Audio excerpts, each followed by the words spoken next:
Hello and welcome to another Raw Sport Weekly. I am your sleep-deprived host and head of sport, Josh Sim, and I'm going to apologize off the top because for those who don't know, Raw News did a massive US election show covering the election, and so I volunteered foolishly to do that, and so hence you now get me the afternoon after. So apologies in advance for that. But anyway, like I said, this is how it's going to go. We have a fair few things to talk about NFL, talking about Formula One. So those two sports we're going to cover. Some housekeeping stuff. Obviously, our social media is down in the description. So if you like this video, obviously like it, share it, subscribe to the channel, and follow us on all that stuff. What have we done recently? We have a few things to look forward to. Obviously, quarantine coming up on Saturday, which is super exciting. You can still find the Raw at 50 shows as well on Mixcloud, which was a lot of fun putting together, going back into the history of the department. And that's really it. It's been a more quiet week for us in terms of content, which has probably been for the best, I guess. But do check out our socials, check out our channel and all that kind of stuff. Before I repeat myself for the third time again, I'm going to bring on someone who arguably might be sleep deprived as me. Definitely Warwick Fashion's heartthrob, who keeps getting all the attention. It's Joe Spagnoli. I thought you weren't going to bring it up. Oh, god damn you, Josh. It's only one post this time. It's not like a whole thread of thirsting, which is quite nice. But yeah. Should we provide context? I feel like we should. Joe Spagnoli, you are the pinup boy of Raw 12:51 AM. Let's be honest. And someone. I can't remember someone initially made a Warwick Fashions about how Raw is our only pitch Stephen Merchant, which is fair enough considering how much we've publicized that bit. Which is a complete lie because David Davis was one of our founders, which is how we get the Brexit members in. Okay, that's your views. Those are the views of Joe Spagnoli and Joe Spagnoli only. But yes, someone then said Raw isn't now worth following because JS has graduated. What they don't know is that Joe Spagnoli still attends our Raw sports show. So maybe if we just tell them you're still here with us, they'll tune back in again. Yeah, that's the thing. I know that people who I was seeing last year watch the sports streams. I don't know whether that's because one of them's a Chelsea fan or because I'm on them. But I'm not sure. I'm just confused. There's a woman that lives across the road. She's doing what can only be described as geriatric gymkhana in a Suzuki i10. Presumably she's trying to imitate Ken Block in the middle of Shropshire. But no, it's all okay. NFL first, then Formula One, because a hell of a lot of stuff happened last weekend. This stream's going to be great fun, Josh. What is this show? What is this show? It's the things you get in rural England. Just looking outside, just chaos. So in terms of bingo, we've mentioned Warwick Fashions, the post about you, and a woman doing something. What was she doing again? Oh, basically geriatric gymkhana.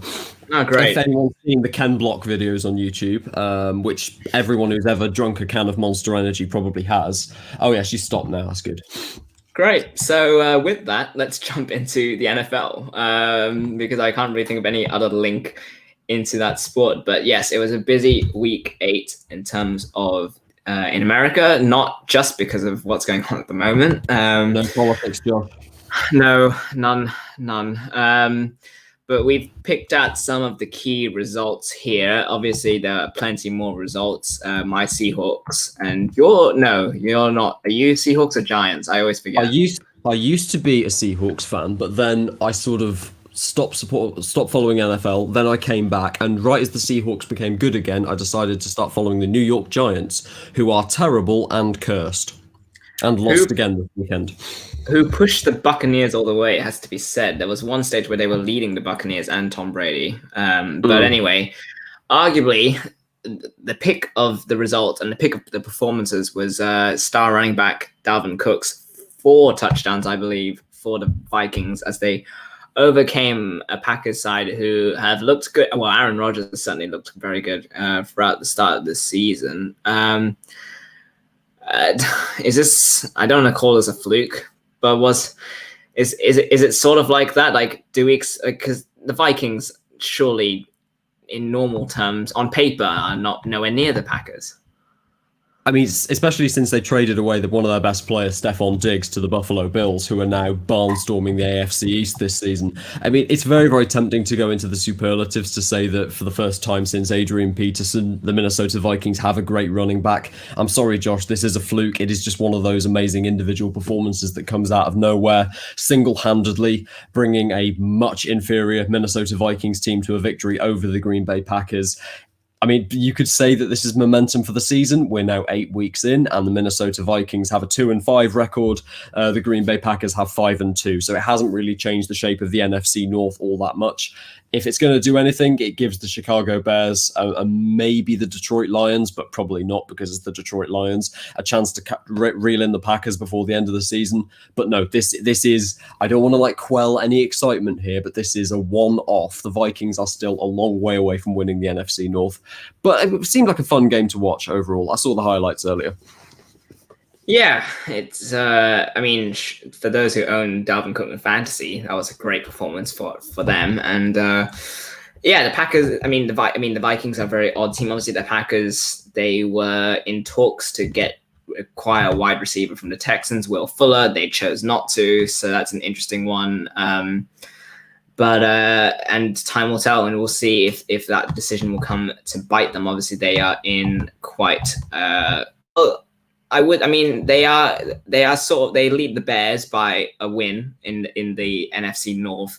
The Vikings, however, bottom of that division. Moving on to a team that our former head of sport Ed Farrer supports lovingly, the Bengals. They overcame the Tennessee Titans, and again, I mean, Joe Burrow continues to show why he was picked number one in the face of outstanding performances from Justin Herbert from the Chargers. And they overcame a Titans side that had previously were undefeated throughout their first 5 or 6 games. So yeah, is this sort of a one-off, or is there something to this game? The Titans, I mean, they're doing really well in the AFC South. Not that really says anything, because that division has probably been, by and large, the weakest in the NFL for the last 10 years. But the Titans were very impressive last year. They have a run-heavy offense in particular, which, I mean, I guess it kind of suits the Cincinnati Bengals to some extent. The Bengals' biggest problem coming into this year is, it was their, frankly, dreadful offensive line and being completely unable to protect the quarterback, whether that's Joe Burrow or Andy Dalton last year. At the moment, I think the situation is that basically all of their defensive tackles are still injured, including, as far as I'm aware, their star DT, Geno Atkins. Some players have come back, though. They're looking kind of okay. Again, Joe Burrow kind of carrying them.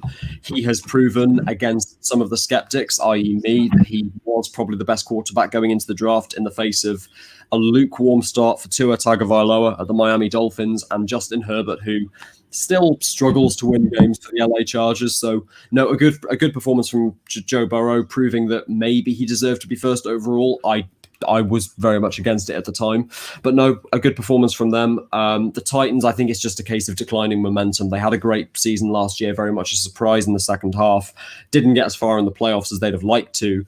But yeah, I feel like the Titans they're on their way down. The Bengals are on their way up, but my goodness me, that is not saying anything. 2-14 last year. The Bengals have quite a long way to go before they can challenge in that division. Just to remind people that the leaders of the NFC North are the Pittsburgh Steelers. 7 wins, 0 losses, 0 overtime losses. Good luck catching them. Yeah, and they picked up a very impressive performance they picked up an impressive win with a strong performance. There we go. I nailed that one against Lamar Jackson and the Ravens. Steelers undefeated at the moment. Do we read too much? Do we read anything into that? Does that make them favorites in the AFC, or is it still wait and see with them? AFC favourites are the Kansas City Chiefs. They're the best team in the league. I would still be willing to bet quite a lot of money that they're going to retain the Super Bowl title. I don't think they're going to have an issue getting to the Super Bowl in the AFC. I think all it really means is that a lot of the hype for the Baltimore Ravens has kind of not necessarily died away, but it's becoming less of a dead cert that they'll make the championship game, or indeed that they will win that division. Because again, the Pittsburgh Steelers, you can just never count them out, Josh. As long as Ben Roethlisberger is fit, that team's going to be one of the best in the NFL. Yeah, they've got one of the best, I would say, one of the best receiving calls at the moment with Chase Claypool, Juju Smith-Schuster. Yeah, that's a scary team.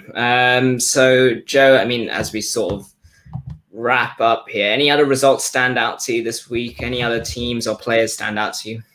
The Kansas City Chiefs absolutely demolishing the New York Jets 35-9 because it's the New York Jets. How they haven't sacked basically all of their coaching staff already, I've got absolutely no idea. The Indianapolis Colts, kudos to them, Phillip Rivers leading them to a 41-21 win over the Detroit Lions. I know it's American football, but that is actually a very high score.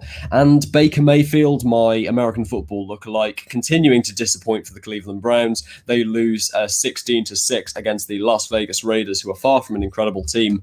Yeah, just another first overall quarterback pick who is nowhere near as good as a first overall pick really should be, Baker Mayfield.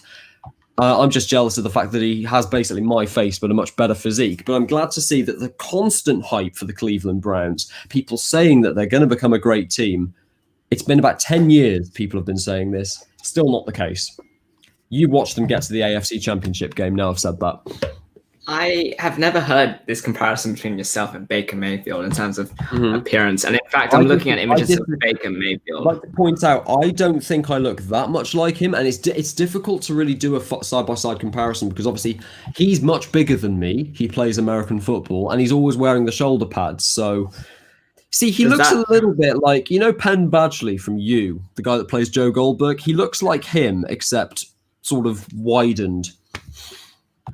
I mean, oh, no, that's not what I wanted.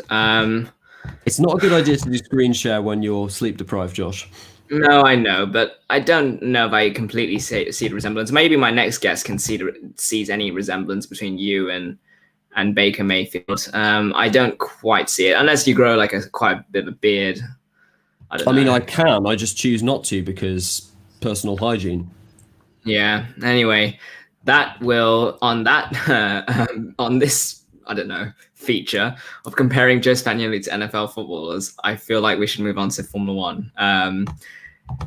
So I will stop screen sharing that one. And yeah, let's dive into Imola. But to do so, we need to bring on someone else. And we had her on last week for the first time, and she's back. We have Eleanor Burgess with us. There we go. How are you?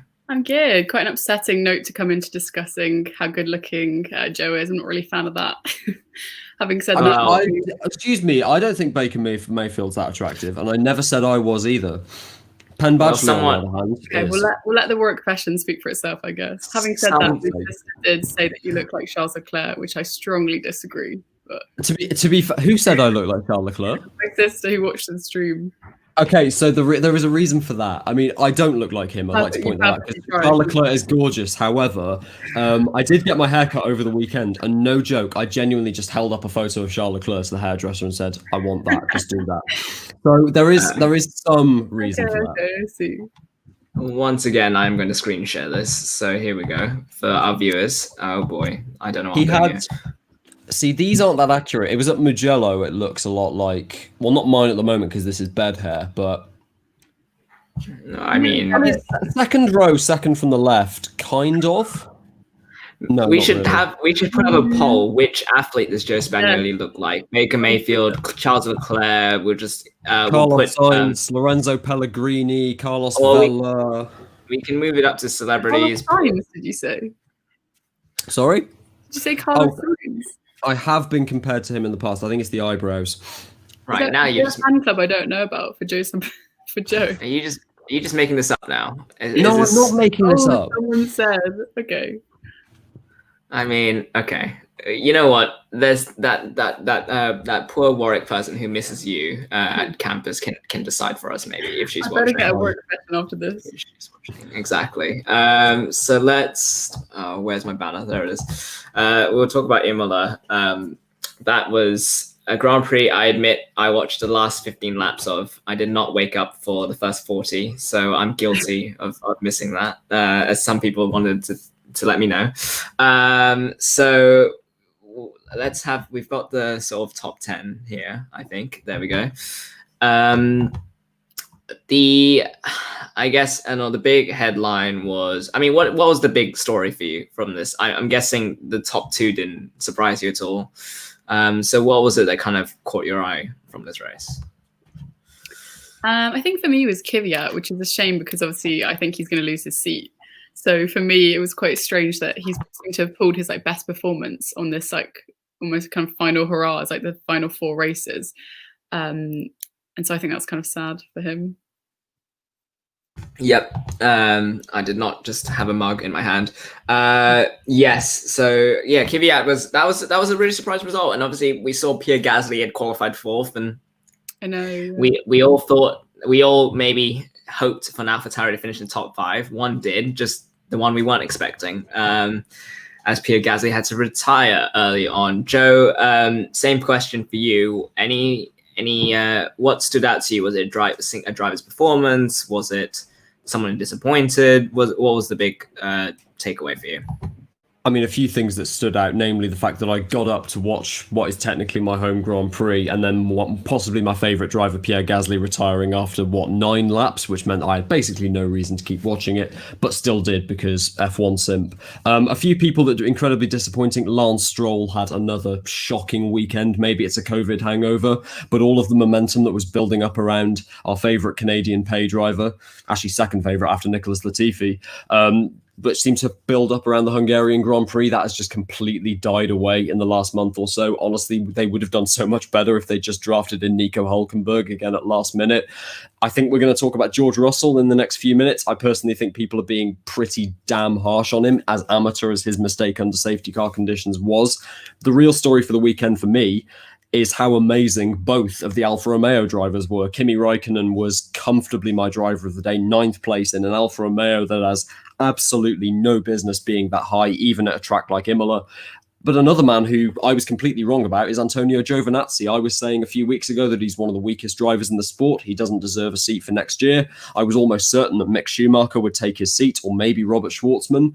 A video came out on the day of the Emilia-Romagna Grand Prix of all of Antonio Giovinazzi's amazing F1 starts this year, and the fact that he has not gained less than 1 position on every opening lap so far this season. He's not always starting in last place as well, you've got to remember.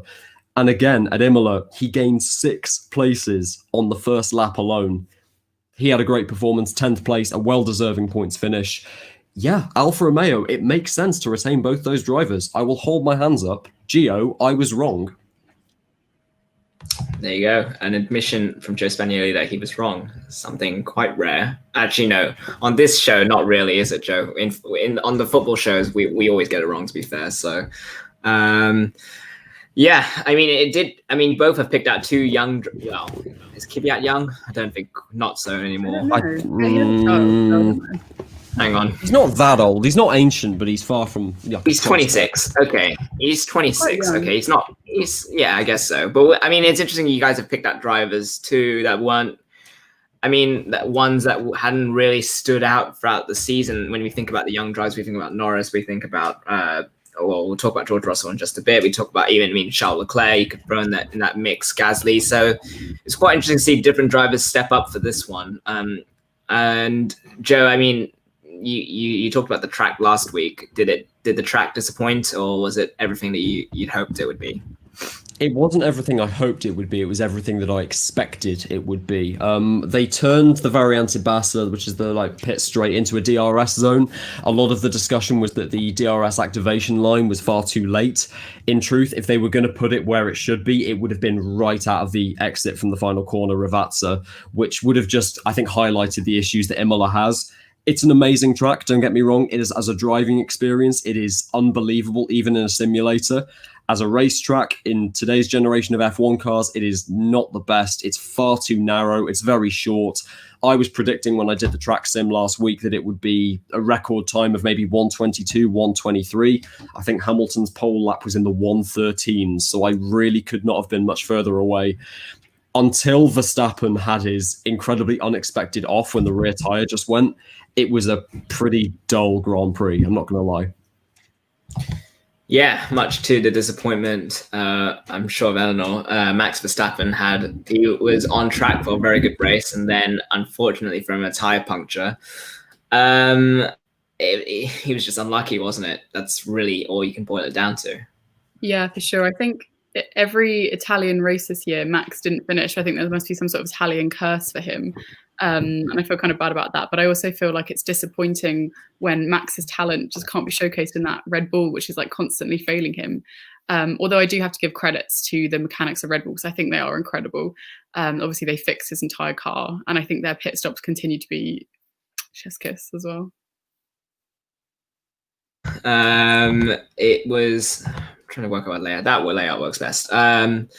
Yeah, it was disappointing for Verstappen, and again, I feel like we'll inevitably talk about the other Red Bull in just a sec as we kind of meander our way down the top 10.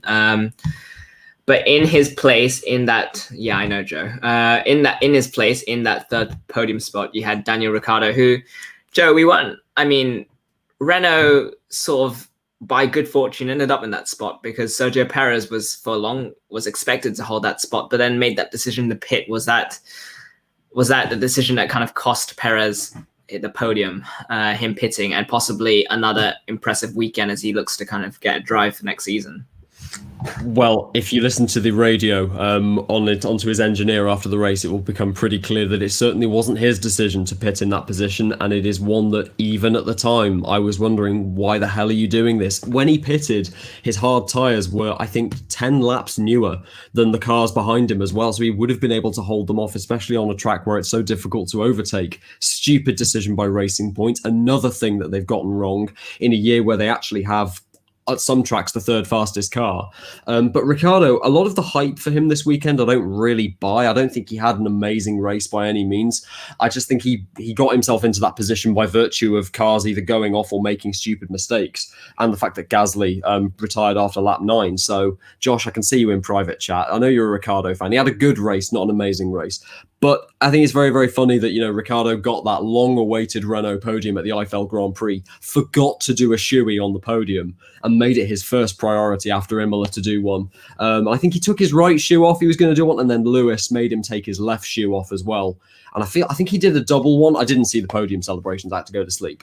But yeah, I mean, a deserved podium, I guess, but more to the point, it's just proof of how far Renault have come and how, yet again, he's made a questionable career decision, basically gifting Fernando Alonso that seat for next year. Yeah, who's probably rubbing his hands with glee at the kind of seat he's going to inherit. Yeah, it was very funny watching that shoey.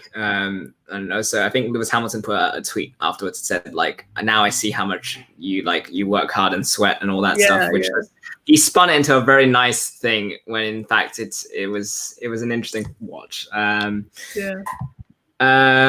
mean, okay, we'll talk about, that was really the main takeaway from the top 10. Let's talk about the drivers who were in that position, and then circumstances happened, and I don't know, I feel like the whole F1 fan community was just heartbroken by the whole George Russell thing. A lot of drivers obviously weighed in afterwards. A bummer, right? But up until then, a really strong performance from him.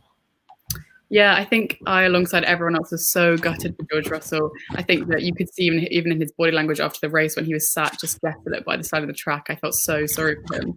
And I think that it was really I thought it was really nice the way the community banded together. Like I saw Grosjean commented on his Instagram, and Hamilton as well. And I think it was really nice the way everyone, I do agree, some people quite harsh initially, but I think that you could just see how disappointed he was in himself. And so people kind of laid off him. And so I think he'll learn from it, and he'll definitely not make that mistake again. Joe, I feel like you want to defend George Russell. Yeah, definitely. I mean, a lot of people are comparing it to the infamous Grosjean mistake at Baku. I think Ericsson hit us. No, he didn't. He was 20 feet behind you, if not even more. So it's not the same. It's not the same as that, really. It's a difficult part of the track. Above all else, that drop down into Aqua Minerale. You know, getting acceleration wrong at race pace will put you in the wall. Let alone when your tires are cold behind the safety car, which was again traveling far too slowly. They really need a quicker one. But you've also got to consider the context of the situation. He had two incredibly racy Alfa Romeos right behind him and an awful lot of midfield runners that are so much quicker than that Williams, especially on cold tyres. He was doing everything he could to hold on to those points because he knows how significant they are to Williams, not just to him. They're in a constructors battle against Haas, you know, and there were Haas drivers, right? You know, the Haas drivers were behind him at that point, so he has to keep them behind. He has to get some heat into those tyres. That is the kind of mistake that I am completely fine with as long as he never makes it again. I feel like you get one stupid mistake like that in your career. But honestly, the point is, I mean, Alexander Albon had a dreadful mistake as well after the safety car restart. People are saying, oh, why are people being so harsh on Albon but defending Russell? Russell has had one of the best seasons that you could possibly imagine for a driver in a car like that. And he was having a great race before that mistake. Albon on both of those counts definitely isn't. Yeah, I think even Fernando Alonso shouted out George Russell in an interview, I think, about which drivers impressed him as well. So certainly not the last time we're going to see George Russell in this position. Let's just hope next time he converts it and maximizes his finish. You mentioned Albon. I guess we start talking about him. It was again another solid display, if not impressive, at least solid, top six. And then he spun, and it was very interesting afterwards in the post-race interview. He was apparently told there was contact, at which point I think Ted Kravitz then told him there was no contact. So that was awkward. But Eleanor, again, I mean, on a day where he could have changed some of our perceptions on him, now we are just left with the same sort of questions about Albon. Yeah, I do. Yeah, I saw the interview as well, and I thought it was a very awkward moment where he obviously thought they were contact, and then he immediately apologized, but it was a very awkward moment where he obviously wasn't sure. And I think that was really telling. I don't know if either of you saw it, but immediately after the race, there was a moment in his onboard radio where it was just silence. Like his engineer didn't talk to him, he didn't talk to his engineer, and you could just feel like the disappointment just hanging there. I think that was really sad. And I think although Red Bull have said, I think in the press, that they're going to give him till the end of the season, I think that honestly it's sort of a signed deal now, and I don't think he'll be there next year, which is a shame. Yeah, I do want to talk about Sergio Perez's comments post race or some point this weekend, because he did mention, like, and we'll dive into it, but he did mention his hopes are essentially on Red Bull or not having a drive for 2021. So that's an interesting one to dive into in a bit. But yeah, Albon again, a disappointing outcome, and I look forward to talking about him in 2 weeks' time when we go to Turkey. Finally, Joe, before we move to talking about Turkey, Mercedes get another Constructors' Championship, the 7th in a row, arguably one of the most dominant modern teams of the sport that we've seen. What will you remember of this Mercedes team when it's all kind of said and done? I don't think there's any question now that this is possibly the most efficient and dominant phase of a Formula One team ever. I mean, I'm a F1 history nerd, and I look back at like McLaren in the late 80s, Williams in the early 90s, Ferrari in the early 2000s. None of them managed 7 Constructors' Championships in a row. Even Ferrari, when they had 6 in a row, 1999 to 2004, they had a clear 1-2 driver model. They didn't let their drivers race. They would often, pull team orders on Rubens Barrichello or Eddie Irvine to let Michael Schumacher win and focus on the Drivers' Championship. Mercedes have let their drivers race in almost every season. Nico Rosberg versus Lewis Hamilton was the Prost versus Senna of this era. I don't think either of them are as good as those two. But still, that was one hell of a rivalry that we got to see from the beginning of the hybrid era. Even Valtteri Bottas has been allowed to race Lewis Hamilton. You just wouldn't know that because Bottas, quite frankly, isn't on the same level. In terms of their ruthless efficiency, their ability to just get 1-2s out of everywhere, And, in so many of these last few seasons, yes, they've had the best car overall, but in a couple of years, there have been genuine phases, especially midway through last year when Ferrari had their definitely not illegal power unit. Mercedes haven't had the best car, but they've had the best strategy. James Vokes, Valtteri, it's James. He is constantly, probably the best F1 strategist going. Their race engineers, Roberto Mosconi and Pete Bonnington, are absolutely on point every race weekend. They're just ruthless, and they completely deserve that. And you know what? It's very easy to criticize them as like the German auto giants that they are. It's worth remembering that this team, they're based in Brackley. This is a British Formula One team. And, they rose from the ashes of Brawn GP, and we all know what they managed to achieve with absolutely no budget. So the DNA of that team is incredibly strong. I think this domination is going to continue for quite some time. Yeah, Eleanor, I'll just probably ask you the same question, really. Who knows how long this Mercedes team will continue to reign over F1, but what will you remember most about this current 7-year spell so far? I think obviously I'm quite a new F1 fan, but I think that what I'm enjoying most at the moment is how interesting they're making the battle for third. I think with them taking the top spot, it kind of opens up the rest of it to be really interesting. Obviously, I think it's so tight. I think it's like Renault 1 through 5, and then McLaren and Racing Point both on 1 through 4. And I just think that it makes it so exciting for the rest of it. Even if the top spot is taken, I think that it makes the midfield battles a lot more interesting to watch as well. Yeah.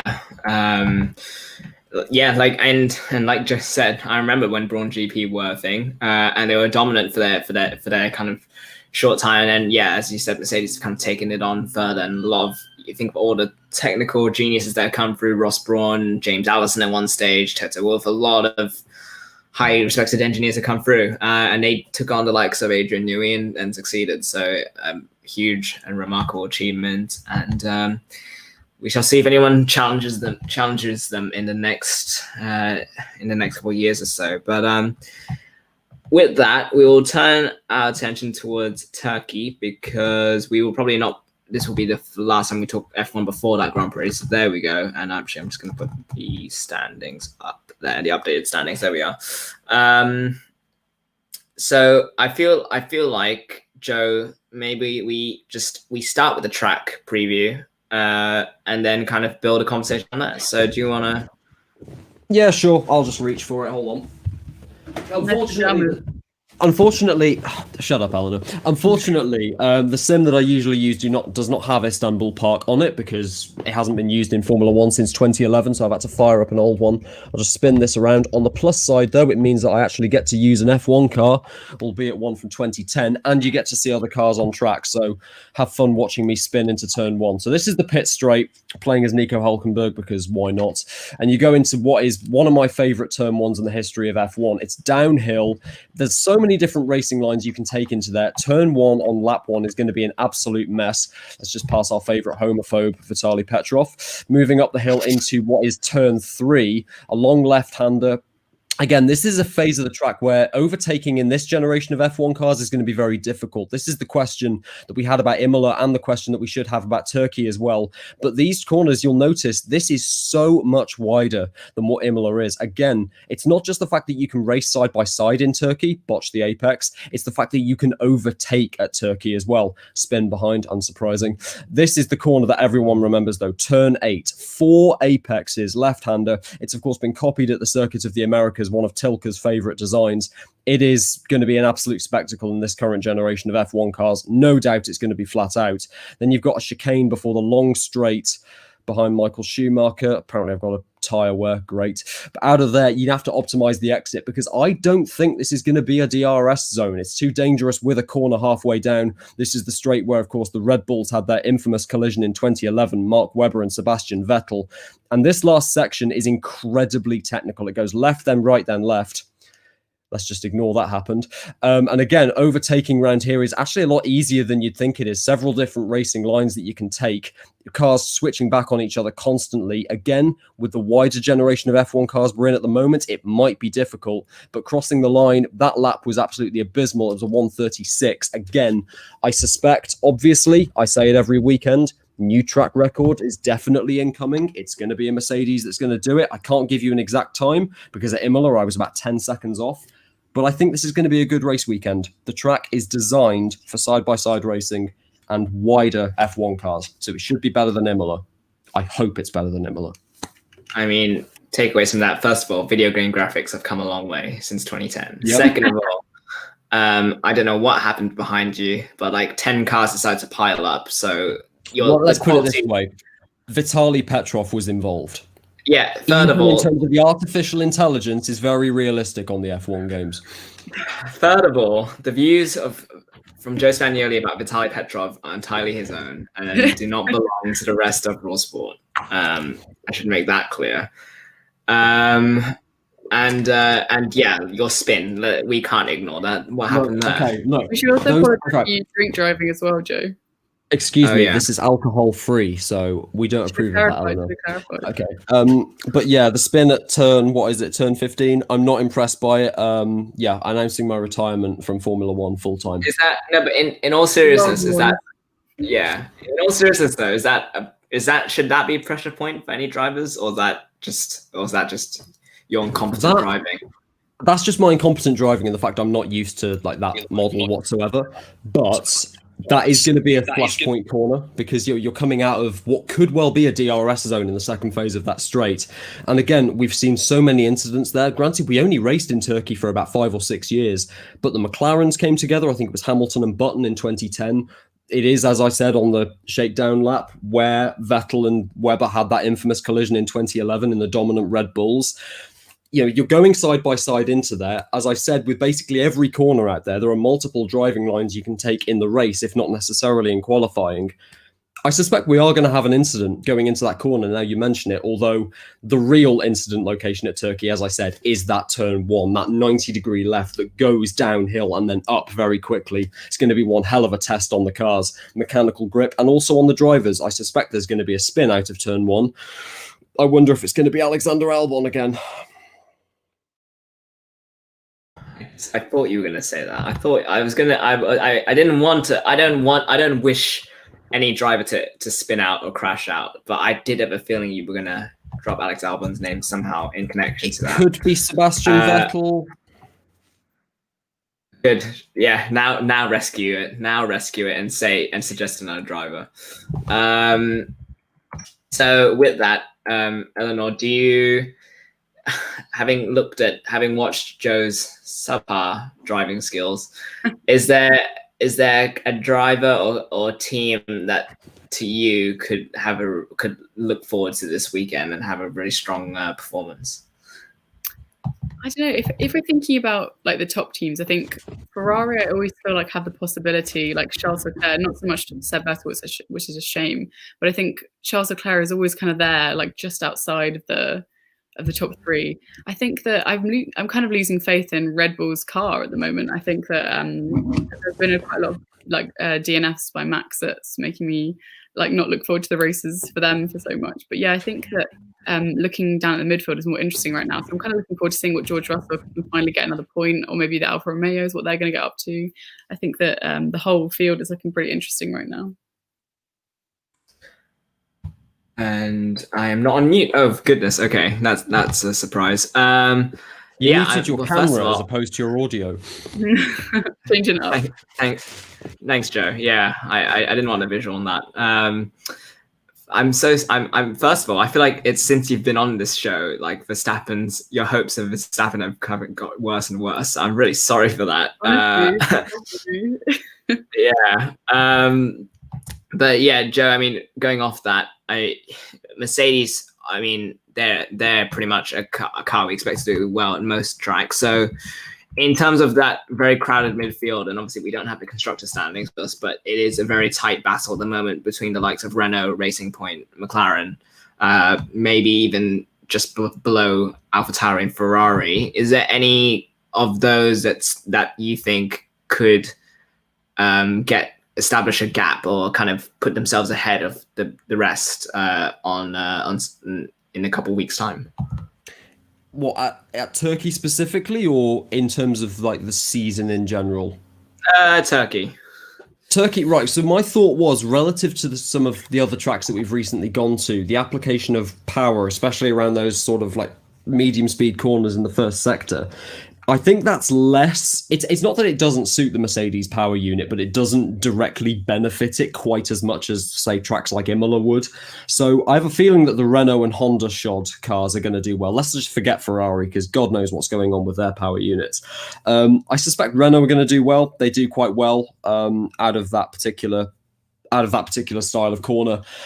I can see AlphaTauri doing well as well too. Like the Honda power unit seems a lot smoother than it used to be back in the McLaren days. It's a shame we're losing it. Again, that's a rant for another day. But no, I can't tell you which team are going to do well because, again, we have no frame of reference. We genuinely, we have raced at the Nürburgring closer than we've last raced at Turkey. So, in the 9-year gap, it's impossible to extrapolate anything.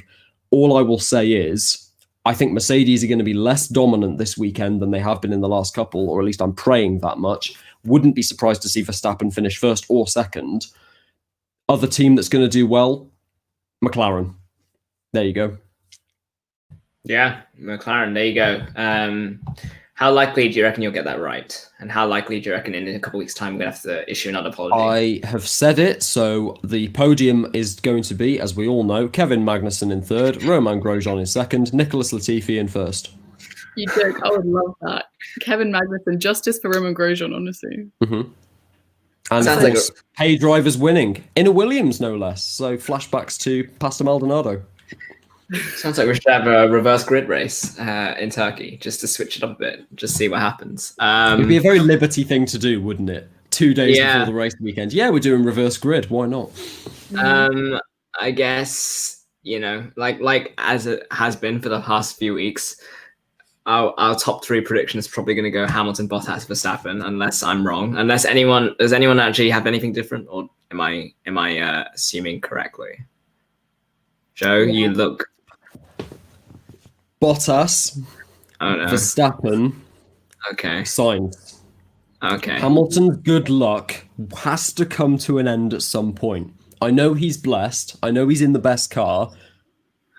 Something has to go wrong for him at some point. And Bottas has got to convert some of this good form into a win. He was robbed of one at Imola, quite frankly. Hamilton got bought out by that VSC. So, yeah, I'm going to go ballsy. Bottas, Verstappen, Sainz. Of course, in true Raw Sport fashion, you might just reverse jinxed it and ensured Hamilton will win in Turkey. By 2 minutes. Yeah, exactly. So careful what you wish for. So, you said McLaren might have a good weekend. Is this a race where Lando Norris, you reckon, could have a very good weekend, or Carlos Sainz, who I guess outside of your top 3 do you think could have a good weekend?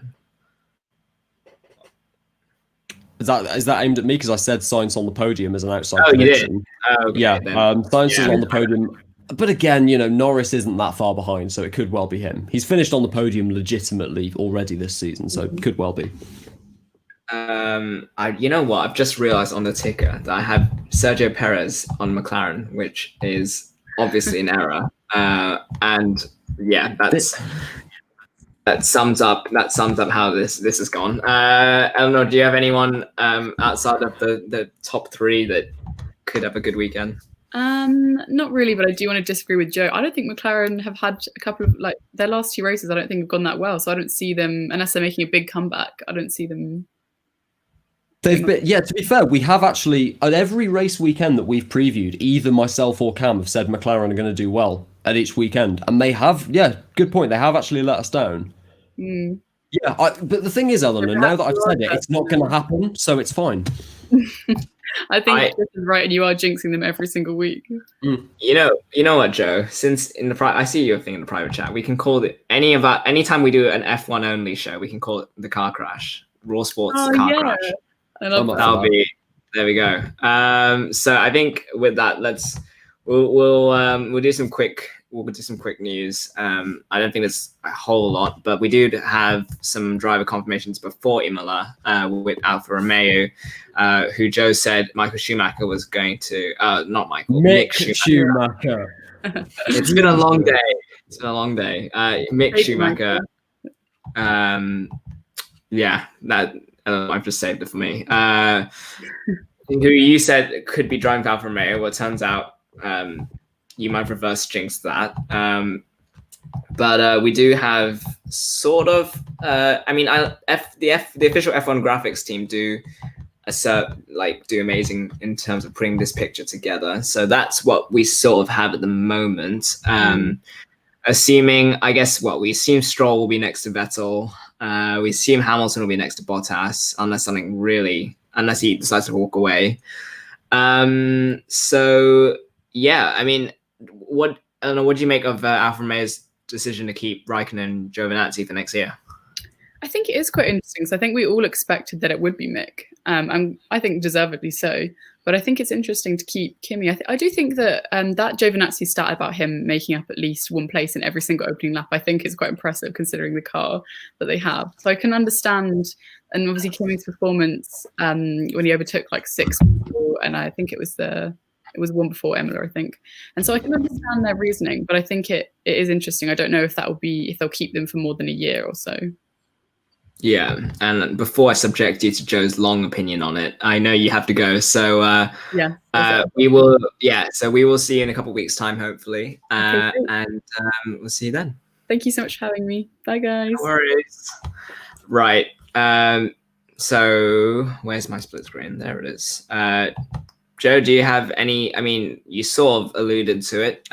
You said Giovinazzi, I don't know if surprised is the right word, but certainly had impressed you this weekend. So do you approve of their choice of, I mean, they're an interesting team. Well, I guess they're sort of following the format you see at Aston Martin and Renault, kind of an unexperienced driver with a youngish driver. Any thoughts on Alfa Romeo's lineup for next year? I wouldn't be surprised considering the controlling stake that Ferrari have in deciding drivers for both Haas and Alfa Romeo. I wouldn't be surprised if they put a Ferrari youngster into Alfa Romeo for 2022 with the new regs coming in, whether that's Mick Schumacher moving over from Haas, whether that's Callum Ilott being given, the first big chance really relative to his ability in his career. Could well be Robert Schwartzman, could even be Marcus Armstrong. That place is going to be there if Raikkonen retires before the new regulations, which I think for him makes an awful lot of sense. As for Giovinazzi, this guy's been in F1 for at least two full seasons now. He had races in 2017, did terribly, that's not the point. He's been in that Ferrari Academy for a long time. The theory I've seen from a few people, and it's one that I do agree with, is that by the time Kimi leaves, assuming he does at the end of next year, Giovinazzi is going to be old enough and experienced enough on the F1 grid to be a senior mentoring figure for a Robert Schwartzman, for a Callum Ilott, for a Mick Schumacher. So in terms of long-term team building for Alfa Romeo, makes perfect sense. I mean, Kimi's an absolute genius at developing the car. Giovinazzi's a cool head. We've already gone through that stat 1,000 times about how good he is on the first laps. It's interesting though, and this is because I think we should probably talk about Haas after this, that two teams in kind of similar positions on the grid have taken the effective copy that the 2021 season is in completely different directions. Alfa Romeo have seen that it's going to be a stable continuation of the rules and have stuck with the same drivers. Haas, complete chop and change. And both of them are Ferrari-linked teams. You know who Giovinazzi's kind of trajectory reminds me of? It reminds me of Giancarlo Fisichella a bit. That kind of trajectory at the moment. Like Fisichella, certainly in his later years, was that sort of reliable second / he could lead a younger driver when asked to, but he was sort of that reliable driver. So that sort of reminds me where he's at the moment. Obviously, and Fisichella in his prime also had some really good results as well. So that's sort of. Yeah, and he was always kind of the second driver as well. If you look at even back to Jordan in the late 90s, he was behind Frentzen, who almost fought for a title one year. For Renault, obviously, he was second to Fernando Alonso, and actually at Ferrari, he's the last Italian to drive for Ferrari when he was drafted in to replace the injured Felipe Massa, and there was no question that he was the second driver behind Raikkonen. So, yeah, it's not a terrible comparison actually, Josh. Well done, sleep deprived Josh. Thank you. I'll watch until a couple of weeks time where I fluff that one up. You mentioned. Alfa Romeo, as we were saying last week, were the only team who had sort of not confirmed their two drivers. They now have, which, as you said, now leaves Haas as the only one that hasn't.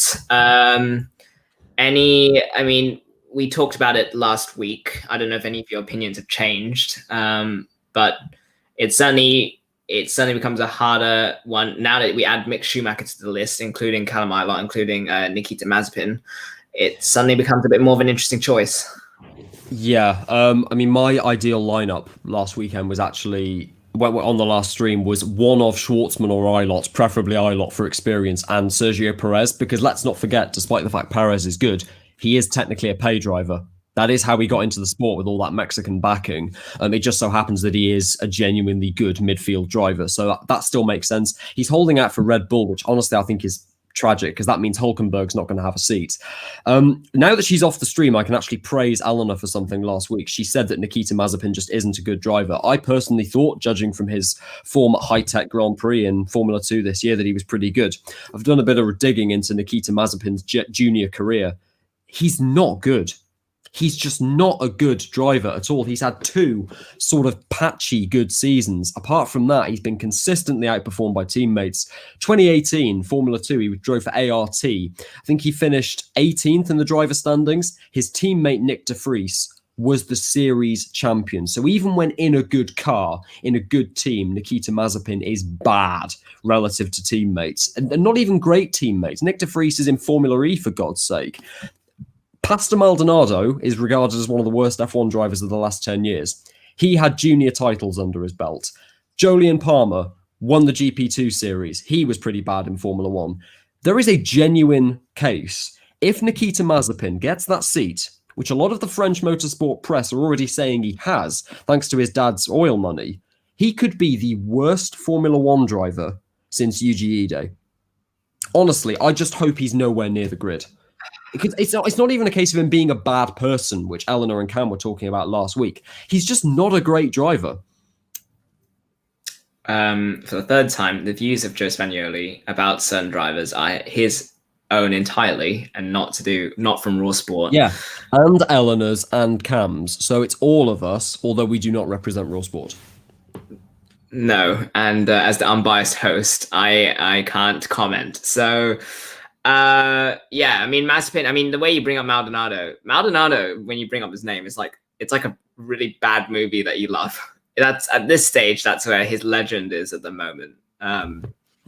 It's like one of those cheap horror flicks that like you kind of love, but you know it's not that good. But he won a Grand Prix, Josh, in a car that was so bad. Yes. He had pace. He was incomplete. He crashed all the sodding time, but underneath there was a good driver, especially in junior formula. Mazepin hasn't even got that.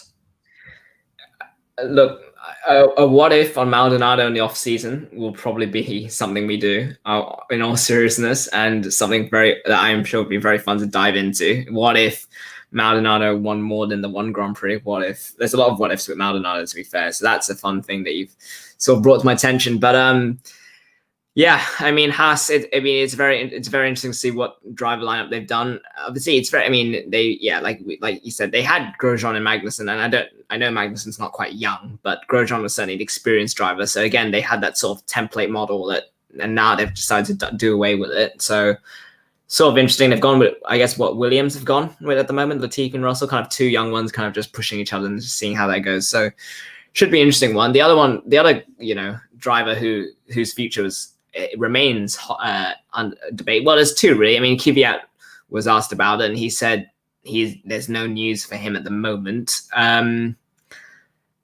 It does appear as though there's not. It's a bit like musical chairs. There's no chair for him. It does feel like there's no spot for him amongst this kind of merry-go-round of drivers.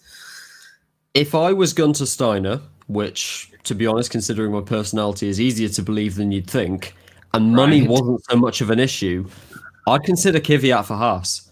The guy has not had a bad season. I keep saying this. It's just that Gasly has been so amazing that relative to him, any teammate in that car is going to look bad. Kvyat had a really good race at Imola. Let's not forget that he legitimately out-restarted Alex Albon, got ahead of the superior car, finished fourth in a car that had no business being there. Again, for me, Kvyat, I know he's not an amazing driver, but he's one of the ones that kind of deserves to be on the grid. And it's a shame that, with some of the massive underperformance, he's going to lose his seat. I'm almost certain of this. But a steady senior-ish driver to mentor a Ferrari Academy guy. Bear in mind, Kvyat has Ferrari links, although he's part of that Red Bull program. He'd fit at Haas. I honestly think that. Yeah, that certainly is that for me is an environment that he could definitely succeed in, or at least maybe not succeed in if Haas don't give him the car that is going to be the fastest one, but one that he can certainly show off his mettle. The other one was Sergio Perez, who, when asked about what his future looked like, he said it was pretty much Red Bull or bust, to paraphrase his comments. I know that's not exactly what he said, but in essence, that's what it looks like at the moment. I mean, how much do we read into that? I mean, we sort of assume that it is true when you kind of look at the landscape at the moment, as we've got on the screen here. And how likely is it that he is Max Verstappen's partner in March or April when the season's meant to start? Well, it's not going to be Alexander Albon. I think we can be almost certain of that after the last few races. But I'll be honest, Josh. Obviously, I rate Sergio Perez. It's not a good fit for me. The guy is not a second driver, especially not in a team like Red Bull. What Sergio Perez brings as an effective pay driver, the backing, Red Bull are one of the few teams on the grid that don't need that, so they don't even have an incentive to sign him in that position. Max has already said that he'd prefer Nico Hülkenberg. Again, if I was Christian Horner, which to be fair, I wish I was, I would rather sign Hülkenberg as well. He fits that second driver role much better. I'm surprised by how concrete these rumours are, because don't get me wrong, Perez is a great driver, but he doesn't suit the Red Bull environment for me at all. Yeah. Yeah, it's, certainly when you put Perez with Verstappen, it would be one of the best lineups, but would it be the lineup that works in terms of chemistry and all that stuff? That's a completely different question. And I share some of your concerns on that. That's an interesting questions there. And look, I mean, we look at the graphic now. There's 6 seats supposedly still available. We know Stroll will probably end up with Vettel. We know Hamilton will probably stay with Bottas unless Hamilton decides he's had enough, which he has earned the right to kind of give the sport up when he on his terms. So he's certainly earned that right. But assuming those 2 seats are gone, it leaves 4 left, and there's a wealth of drivers. And assuming Haas take 2 young ones, then experienced drivers like the likes of Hülkenberg and Perez and Kvyat only have 2 spots really. And assuming Toro also go with young, because that seems to be their philosophy, there's only 1, and it feels like musical chairs when there's too many people going around the one chair that ultimately they're not gonna get anything from it. We just need more teams, don't we, Josh? I mean, we always say this, and what Ross Brawn said: 10 healthy teams is all you need. I do respect that, especially in a financial climate like we're in. And there's always the point that if you're just going to give these seats to young drivers, that only pushes the problem further down the road. There will always be too many F1 worthy drivers if that's like the cycle that you go into. But in this current situation where pay drivers are necessary for some of these smaller teams, like Mazepin at Haas, like Latifi at Williams, there just aren't enough slots on the grid to satisfy the driver needs. No Hülkenberg, no Perez, no Kvyat is looking genuinely likely going into next season. That's a travesty.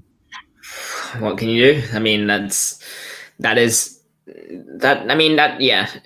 sort of goes back to what I said about F1 being, it is one of those sports where an immediate impact is sort of needed to kind of have a long future in the sport, compared to a lot of other sports where you're maybe afforded a bit more patience and a bit more development time. So yeah, certainly. I mean, look, this discussion will continue for a while throughout the next few weekends or so. But I mean, I'm trying to look at the calendar now and see how many races we've got. 4 races left, I think. I'm guessing. Yeah. Turkey, Bahrain twice, and Abu Dhabi. So yeah, I mean, 4 races to go for those experienced drivers to kind of earn their shot, and so it should be a fascinating go round. Before we wrap up, is there any? I mean, I admit I haven't been closely following the F1 paddock for news this week. Is there anything else that I've missed, or do you reckon we've covered pretty much everything? I mean, other than the fact that it's looking more likely that Russell retains his Williams seat, which, my God, he needs to. Like, George Russell is one of the best drivers to come from F2 in so long. Like, him and Charles Leclerc are just a class above the other graduates. Good news. And again, Imola mistake notwithstanding, he is the hottest young prospect, with the exception of Charles Leclerc in F1 right now. Yep. There was, I mean, we mentioned Warwick Feshins at the start of the show. We can bring it full circle. There was a Warwick Feshins post about drivers and tiers, which I don't think I want to get into it now because I save it for when Cam, Eleanor, and maybe Eve are here. That's the whole show's worth of discussion. But Warwick Feshins, you've let yourself down. We can canvass a lot of opinions. Judging from the amount of responses to that post, there's certainly a lot of opinions we could canvass, but it's certainly something I want to keep for the off season. But it did cause a stir, and I'm sure, we have 4 races to kind of see a bit more from these drivers before sort of putting together a rankings list or so. Yeah, it's a very fun thing that I'm certainly looking forward to doing. And that should do it from us. I don't think there's anything else to discuss. For Eleanor Burgess, who joined us for a little bit, for Joe Spagnoli, for myself, thank you very much for watching. We will be back, hopefully, with a quarantine stream on Saturday, going through, again, another crazy Champions League week, another crazy Premier League weekend, and such forth. And we will see you then. So thank you for watching, and enjoy the rest of your day/evening. Not sure when